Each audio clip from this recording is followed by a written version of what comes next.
La question de l'éventuel procès de Félix Antoine Tshisekedi Tshilombo est désormais posée par la FCM23 et certaines familles des victimes qui l'accusent d'être responsable de la mort des civils lors des récents bombardements dans l'est de la République démocratique du Congo. À Goma, l'émotion était vive ce jeudi 8 janvier au stade de l'Unité.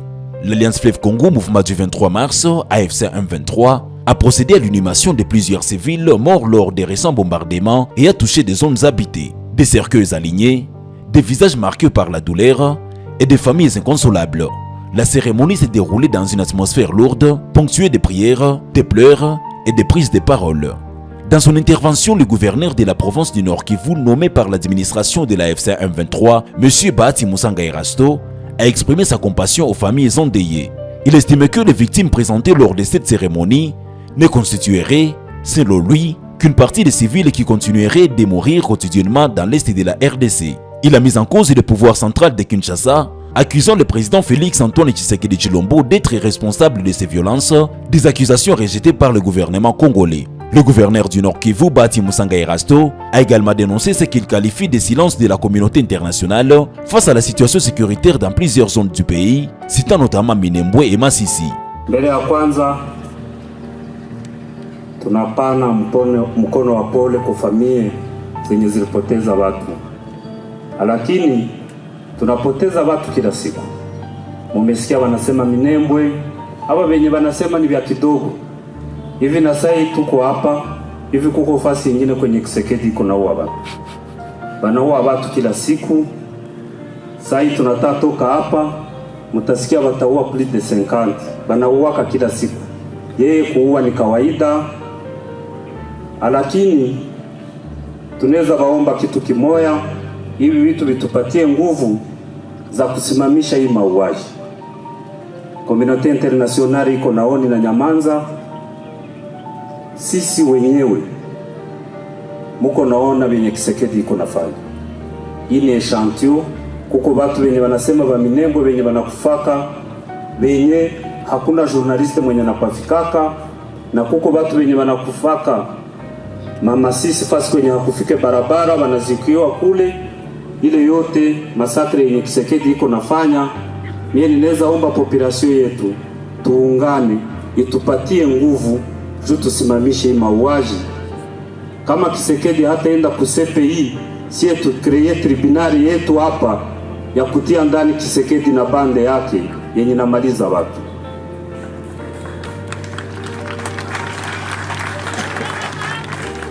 Haiko wakati ya discours, tunasema kwa familia zenye zilipoteza watu pole, tuko nyuma yenu, tutaungana na nyie leo na kesho yake, tuko pamoja, lakini tutafute nguvu, sie wote tuungane pamoja, tumalize hii mauaji, tutie Kisekedi na bande yake ku tribunal. Asante. Au cours de la cérémonie, le coordonnateur politique de l'Alliance Fleuve Congo, mouvement du 23 mars, AFC M23, M. Corneille Nangaa Yobbeluo, a livré un discours marqué par une forte charge émotionnelle, rendant hommage aux victimes et réaffirmant la position de son mouvement.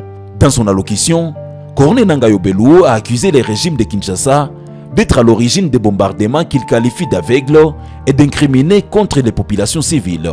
Il a affirmé que ces victimes n'étaient ni des combattants, ni des menaces, mais des femmes, des enfants et des personnes âgées. Le responsable de la FCM23 a également réaffirmé l'engagement de son mouvement à assurer, selon ses termes, la protection des civils dans les territoires qu'il dit contrôler, tout en appelant à la mémoire collective pour les victimes civiles tombées à travers le pays. Mesdames et messieurs, chères familles endeuillées, très chers compatriotes, il est des moments où la douleur est trop grande pour être contenue. Il est des instants où même le silence pleure. Et aujourd'hui est de cela. Nous sommes réunis ici non par choix, mais par la cruauté de l'histoire. Nous sommes réunis autour des morts trop nombreuses, des vies fauchées trop tôt, des destins brutalement interrompus.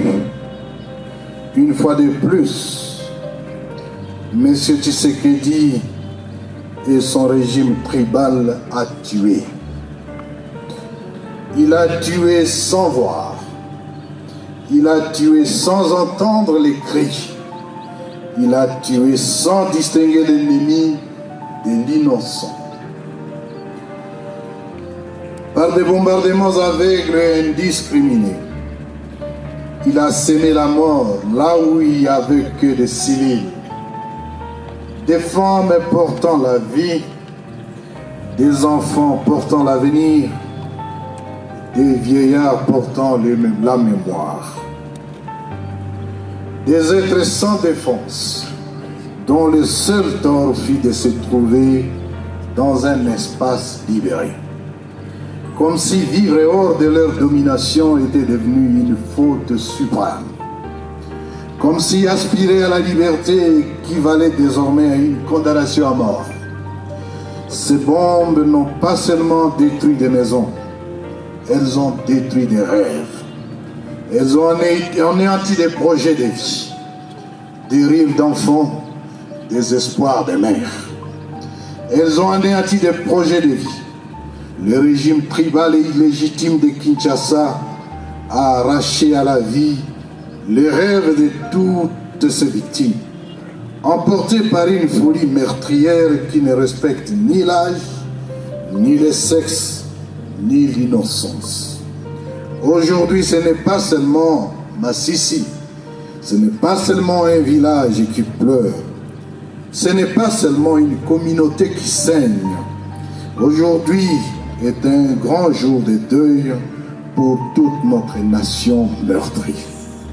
À travers ces martyrs que nous pleurons, nous nous souvenons de toutes les victimes civiles tombées ça et là, sous les bombardements, les massacres et les tueries orchestrées au fil des années. L'allocution de l'administrateur du territoire était poignante là-dessus.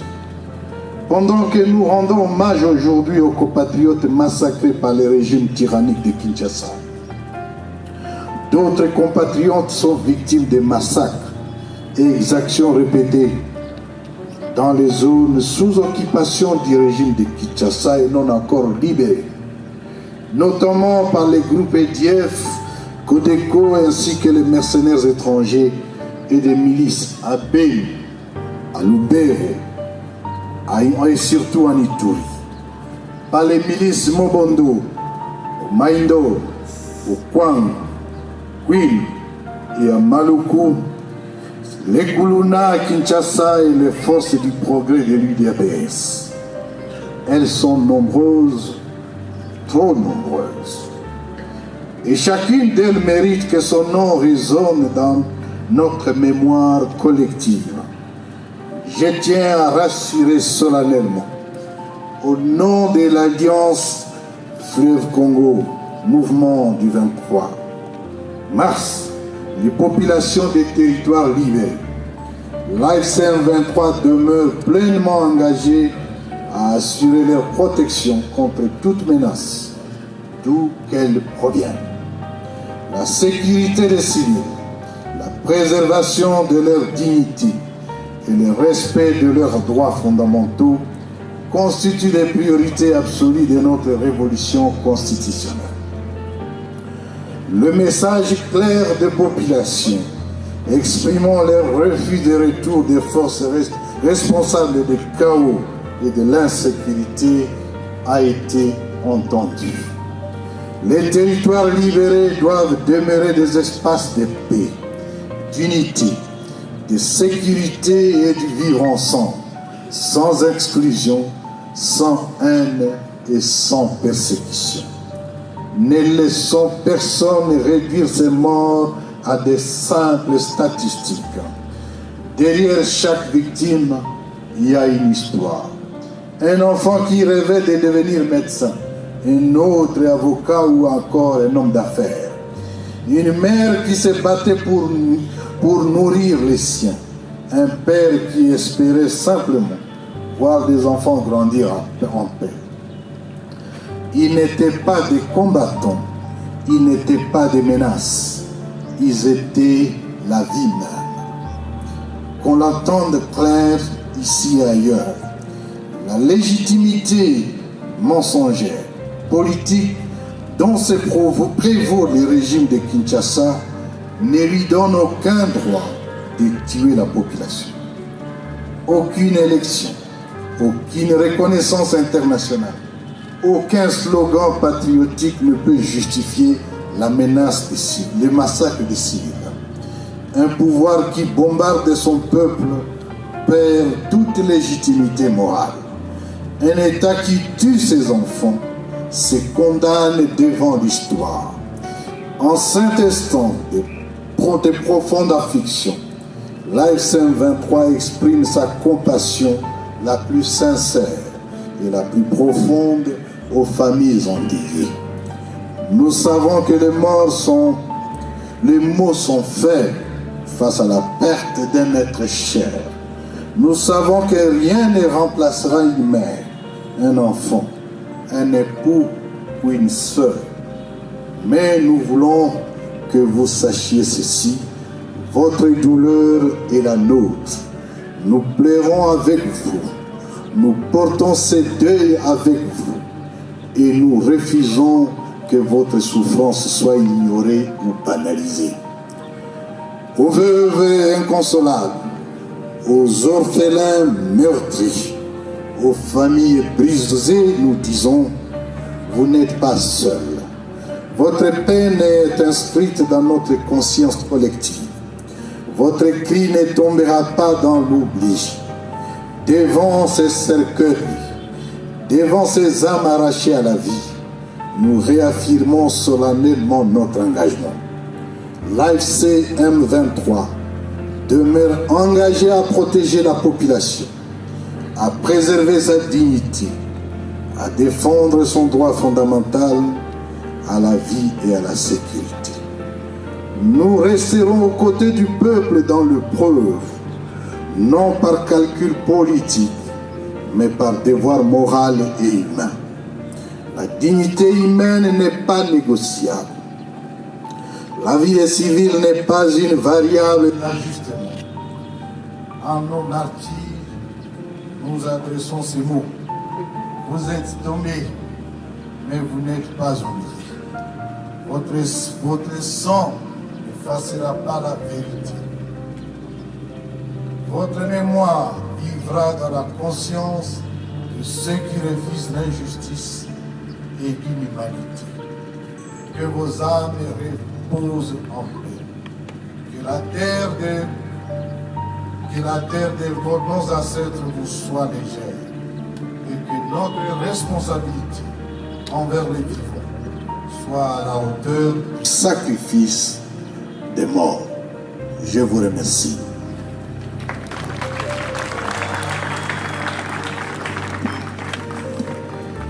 Au-delà des discours politiques et militaires, ce sont surtout les familles des victimes qui portent les poids les plus lourds de cette tragédie. Pour elles, ces bombardements ont non seulement emporté des vies, mais aussi brisé des familles entières. Tunashukuru mara ingine chama yetu AFSM 23 kwa kuwa imekamata muda hii kwa kuja kutusindikiza ili tuzike familia zetu ambazo zilipatwa na hii jali kwetu Masisi.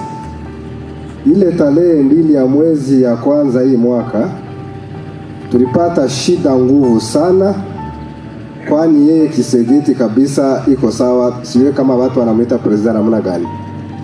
Si wangeturuhusu tungeomba koordinatere, si kama vinawezekana sisi tunaweza samba na Kisegeti. Wakituruhusu kabisa jua anatutesa sana kama population, kwa sababu ukifika hospitali kama jinsi administrateur amesema, tulipata shida sana, ilikuwa ni huzuni sana. Kuona watoto wa mama na kuwanyangura ilikuwa shida, na mpaka kwa sasa wangali pale, wamoja wanagonjwa. Ile siku ilikuwa tarehe 2 kwa 8 avya ikekuya pamoja, tulikuwa tunakula, lakini tulikuwa tu tunajitega hivi avya inaanza tembea juri kwa manzia Katale na ngambo zingine jinsi papa wote amesema. Muda kidogo tuenda isikiria inatoka Kahongore inabombe kumunyumba ya papa moya Maboke ngambo ya soko, watu wakakufa na wengine vile vile wakawa hospitali. La kutushangaza hivi yenye tulikuwa tumeshukuru wakati M23 ilikuyaka mchama na sisi tuliingiaka. Wakati tuliingiaka tukapata uhuru juu tulikuwa tumekosa njia. Ilikuwa mabarieri, saa unaenda mshamba unakutana na wakariso 10, saa mimi mama wananivyore wananiweka hospitali na pale mimi natosha kwa kifo. Lakini vile wakati tulipata M23 tulikuwa tumefurahi sana. Chengi tunashangaza ni leo hii Kisegete anatuletea avio ya kutubombe. Kweli mbele ya Mungu mtusaidie. Kama huyu mwana haramu tunaweza mpona, tunaweza shukuru Mungu. Neno langu ni hili. Mshetu wa Masisi tumepata shida sana. Tumepata tuona drone inapiga population raia, na japo tumeona ngazi yetu M23 wamefika mwezi wa kwanza tuanza pata amani, maparieri munjia haziko, kulala mpori haziko, lakini hii rais yetu kama ni Tshisekedi anaanza tena tunalala mapori, manguo tunatupa, watoto tunatupa, hamuone kama mhospitali kuko mwalia machozi mingi sana ya mabrese juu ya ule Tshisekedi.